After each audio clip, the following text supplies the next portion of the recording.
Karibu mtazamaji, tuandamane hadi tamati. Watetezi wa haki za binadamu wanaibua wasiwasi kuhusu uwazi wa mchakato wa fidia kwa waathiriwa wa maandamano ambao unaongozwa na Tume ya Kitaifa ya Haki za Binadamu KNCHR, wakitilia shaka uhuru wa tume hiyo na kutaja kuwa muda wa siku 60 hautoshi kukamilisha zoezi hilo. Wakizungumza na wanahabari hii leo Jumatatu, mashirika ya kijamii ya kiraia yamehimiza tume hiyo ishirikiane nao katika mchakato huo na itangulize madai ya matukio ya hivi karibuni. Na kama mwanahabari wetu Winfrey Owino anavyoripoti, mwenyekiti wa tume ya KNCHR Clarice Ongaga amesema muda wa siku 60 ulichapishwa kwenye gazeti rasmi la serikali na unaweza kubadilishwa tu na mamlaka husika. Jitihada za serikali za kutoa fidia kwa waathiriwa wa maandamano zinaendelea kukumbana na changamoto, huku familia zilizoathirika zikiendelea kuomboleza wapendwa wao, kujaribu kujenga upya maisha yao, na wengine wakiendelea kutafuta wapendwa wao waliotoweka bila kukata tamaa.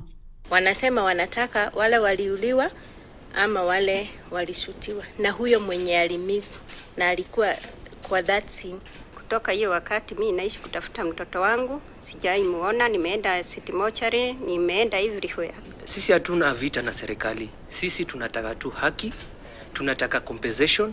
Katika mkutano na vyombo vya habari, kundi hili limeelezea wasiwasi walionao kuhusiana na muda wa siku 60 uliotolewa kwa familia za waathiriwa kuwasilisha stakabadhi kwa Tume ya Kitaifa ya Haki za Kibinadamu KNCHR, wakisema hautoshi kupata maelezo ya waathiriwa wote kwa usahihi, huku wakipendekeza kuongezewa kwa bajeti maradufu.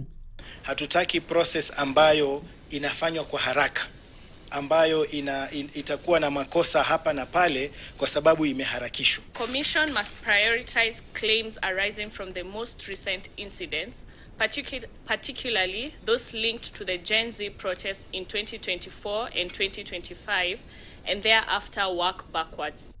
Vile wametoa madai ya kuingiliwa kwa tume hiyo na taasisi za nje, wakiomba tume hiyo kuwashirikisha katika mchakato huo na kuwepo kwa uwazi juu ya data inayohitajika na kuyapa kipaumbele matukio ya hivi karibuni.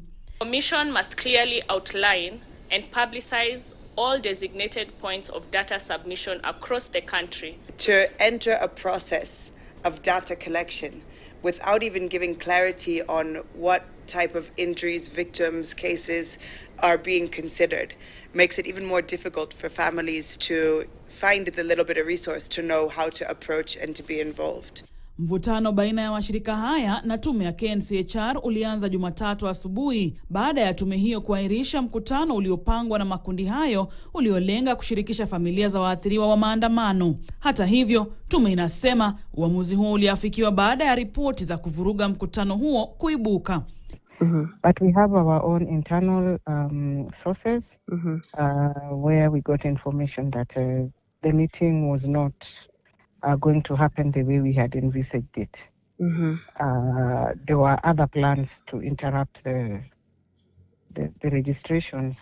Familia zina hadi Aprili 3 ili kuwasilisha maelezo yao kwa tume, ambapo tume itatoa ripoti juu ya mfumo wa fidia. Winfrey Owino, KTN, Nairobi. Siku moja